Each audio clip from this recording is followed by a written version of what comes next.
இந்த ப்ராசஸிங்கிற சாஃப்ட்வேரை பயன்படுத்தி இன்னொரு physics animation classical harmonic oscillator.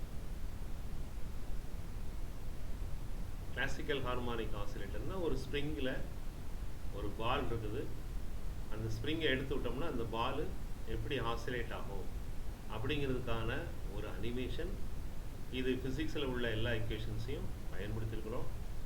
So இதை நீங்கள் ஸ்டடி பண்ணிங்கன்னா நல்ல ஃபிசிக்ஸு அண்டர்ஸ்டாண்டிங் வரும்.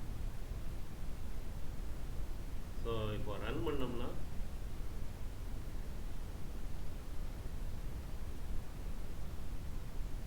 பெண்டுலம் மாதிரி அங்கேயும் ஆசிலேட் ஆகும்.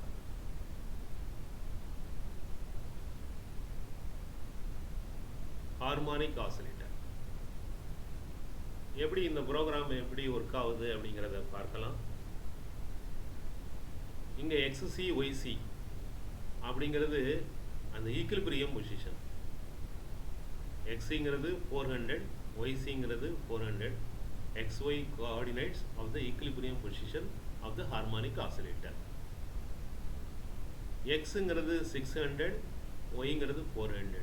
அதாவது இனிஷியலாக அந்த ஈக்குலிபிரியம் பொசிஷனில் இருந்து ஈக்குலிபிரியம் பொசிஷன் X வந்து 400, அதில் ஒரு 200 இப்படி இழுத்து விட்டோம்னா அது அங்கே எங்கேயும் ஆசிலேட் ஆகும். ஸோ XYங்கிறது initial position of the centre of the circle. அப்புறம் என்ன வேரியபிள்ஸ்லாம் தேவை இருக்குது அப்படின்னா Vx, Vy, X and Y component of the velocity of the harmonic oscillator. அப்புறம் என்ன வேரியபிள்ஸ் தேவை இருக்குன்னா Ax, Ay, X and Y component of the acceleration.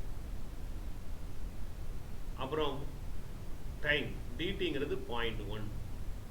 Time எவ்வளோ இன்க்ரீஸ் ஆகுதுன்னா 0.1 இன்க்ரீஸ் ஆகுது. இங்கே எக்ஸ் ஆக்சில் மட்டும்தான் மூமெண்ட் இருக்குது. அதனால் ஒய்யெல்லாம் அங்கே அடிஷ்னலாக கொடுத்துருக்குறோம், தேவையில்லை தான். ஆனால் அது இருந்ததுன்னா இன்னும் இதே ப்ராப்ளத்தை வேறு எதுக்கு மாற்றுவதற்கு பயன்படும். ஸோ இது ஒரு ஜெனரல் ப்ராப்ளத்தை இதில் அப்படியே இந்த ப்ரோக்ராமை கொஞ்சம் மாடிஃபை பண்ணோம்னா எல்லா ப்ராப்ளமும் வரும். ப்ரொஜெக்டைல்னாலும் சரி தான், அல்லது சர்க்குலர் மோஷன்னாலும் சரி தான், எல்லாமே இந்த ப்ரோக்ராமுக்கு உள்ளார செட்டப் பண்ணப்பட்டிருக்குது. ஸோ இந்த ப்ரோக்ராமை நல்லா அண்டர்ஸ்டாண்ட் பண்ணோம்னா 2Dயில் உள்ள ஒரு சிங்கிள் பார்ட்டிக்கிள் என்ன ஃபோர்ஸில் இருந்தாலும் அது எப்படி மூவ் ஆகும் அப்படிங்கிறத நம்மளால் சிமுலேட் பண்ண முடியும், அனிமேட் பண்ண முடியும். ஸோ இங்கே dvx dvy அப்படிங்கிறது change in velocity X and Y component. vx vyங்கிறது instantaneous velocity X and Y component. dx dyங்கிறது change in the position X and Y coordinates, increment எவ்வளோ ஆகுது. ஸோ இவ்வளோ வேரியபிள்ஸு நமக்கு தேவைப்படுது. அஃப்கோர்ஸ் இங்கே எக்ஸில் தான் மோஷன் இருக்குது. முதல்ல இங்கே வாய்டு செட்டப் சைஸு 1200, 900 அப்படின்னா இந்த விண்டோ இதனுடைய இந்த லெங்க்த்து இருக்குத,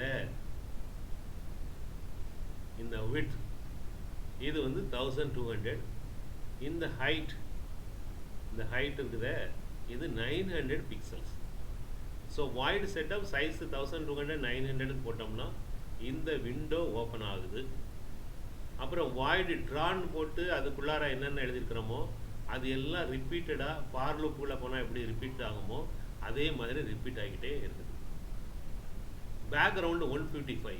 ஸோ அந்த பேக்ரவுண்டு கலர் வந்து ஒவ்வொரு தடவையும் அதை அந்த கிரே கலரு திரும்ப திரும்ப கொண்டு வரோம். இதையும் லூப்புக்குள்ளே போடணும். ஏன்னா இந்த ஒயிட் சர்க்கிள் போகிறப்ப அது சுற்றிலும் ஒயிட்டாக போட்டே போயிடும். அதெல்லாம் அந்த இதெல்லாம் அழிச்சிட்டே வரணும்னா ஒவ்வொரு தடவையும் பேக்ரவுண்டு 155க்கு ரெஃப்ரெஷ் ஆகிக்கிட்டே இருக்கணும். அதனால் பேக்ரவுண்டு 155 அப்படின்னு கொடுத்துருக்குறோம். ஒய்ங்கிறது சென்டர், ஒய்சி என்ன வேல்யூவோ அதை ஒய்ன்னு எடுத்துருக்குறோம். So circle X comma Y, ஒய்சிங்கிறது அந்த சென்டர் ஈக்குலிபிரியம் பொசிஷன், எக்ஸுங்கிறது ஒய்சியை விட கொஞ்சம் கூடியிருக்கு. இந்த பாருங்கள், எக்ஸினுடைய வேல்யூ 600, எக்ஸினுடைய வேல்யூ 400. ஸோ எக்ஸு வந்து ஈக்குலிபிரியம் பொசிஷன்லேருந்து 200 டிஸ்பிளேஸ் பண்ணப்பட்டிருக்குது இனிஷியலாக. ஸோ ஒரு சர்க்கிள் முதல்ல வரையுது, அதனுடைய சென்டர் வந்து எக்ஸ் அட் ஒய், டயாமீட்டர் 100. அதில் ஒரு சர்க்கிள் முதல்ல இனிஷியலாக வரையுது. அப்புறம் இங்கே ஆக்சலரேஷனுங்கிறது ஏஎக்ஸுங்கிறது minus K by M and that distance from the equilibrium position. எக்ஸில் தான் டிஸ்பிளேஸ் பண்ணப்பட்டிருக்குது. ஈக்குலிபிரியம் பொசிஷன்லேருந்து எவ்வளோ டிஸ்பிளேஸ் பண்ணப்பட்டிருக்குதுன்னா எக்ஸ் மைனஸ் எக்ஸுங்கிற அளவு டிஸ்பிளேஸ் பண்ணப்பட்டிருக்கு. அதுக்கு ஆக்சலரேஷன் ப்ரொபோர்ஷனலாக இருக்கும். ஸோ கே பை எம்ங்கிறது அந்த ப்ரொபோர்ஷனாலிட்டி கான்ஸ்டன்ட் நெகட்டிவ் டைரக்ஷனில் இருக்கும். ஸோ நம்ம இப்படி டிஸ்பிளேஸ் பண்ணோம்னா அந்த ஸ்ப்ரிங் இப்படி இழுக்கும். So a x is equal to minus அந்த கே பை எம்னுடைய வேல்யூ தான் 0.09 கொடுத்துருக்கோம். So minus K by M into x minus எக்ஸி. ஸோ இதுதான் ஆக்சலரேஷன். ஸோ அந்த ஃபோர்ஸ் ஈக்குவேஷன் தான் இதில் இருக்குது. ஒய்யில் எந்த விலாசிட்டிலையோ ஆக்சலரேஷனில் எந்த மாற்றமும் இருக்குல்ல. ஆனால் ஏஒய் வந்து ஆக்சலரேஷன் இந்த ஒய் காம்பனண்ட் இஸ் 0. டிவிஎக்ஸ்னா change in the velocity X component. Acceleration இருந்ததுன்னா டிவிஎக்ஸ் பை டிடிங்கிறது தான் A X. Definition of the acceleration is rate of change of velocity is acceleration. So acceleration தெரியுமானா அதை dtனால பெருக்கணும்னா change in velocity x component என்னன்னு கிடைக்கும். அதே மாதிரி y component of velocity acceleration தெரியுமானா y component of velocity எவ்வளோ சேஞ்ச் ஆகுங்கிறத கண்டுபிடிக்கணும். அஃப்கோர்ஸ் இங்கே இல்லை ஜீரோங்கிறதுனால சேஞ்ச் ஆகாது. vxங்கிறது old vx plus change in dvx. Change in vx plus vx old vx is equal to new vx. ஸோ இங்கே நியூ விஎக்ஸ் என்னன்னு கால்குலேட் பண்ணி ஸ்டோர் ஆக்கப்படுது, அசைன் ஆகுது. இங்கே நியூ விஒய்யும் சிமிலர்லி என்னங்கிறத மாற்றுறோம். ஆனால் இங்கே விஒயில் எந்த மாற்றமும் இல்லை. இது ஜென்ரலாக வேறு ஆக்சலரேஷன் இருந்ததுன்னா மாறுங்கிறதுக்காக இந்த ப்ராப்ளத்தை எழுதிக்கிறோம். டிஎக்ஸுங்கிறது வெலாசிட்டி டைம்ஸ் டைம்.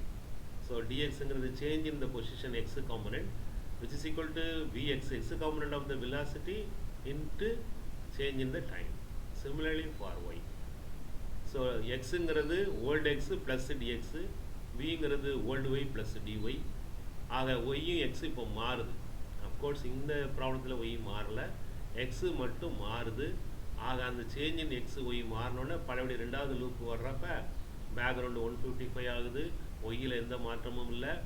எக்ஸு ஒய்யில் வந்து பழையபடி என்ன ஆகுதுன்னா சேஞ்ச் இன் எக்ஸு ஒய் அதே இது வச்சு பழையபடி சர்க்கிள் போகுது. ஸோ எக்ஸு மாறிக்கிட்டே இருக்கிறதுனால அந்த இது வந்து இப்படி மாறி மாறி அங்கே ஆசிலேட் ஆகுது. ஸோ இது ஹார்மானிக் ஆசிலேட்டரை வந்து சிமுலேட் பண்ணியிருக்கிறோம். Okay, thank you.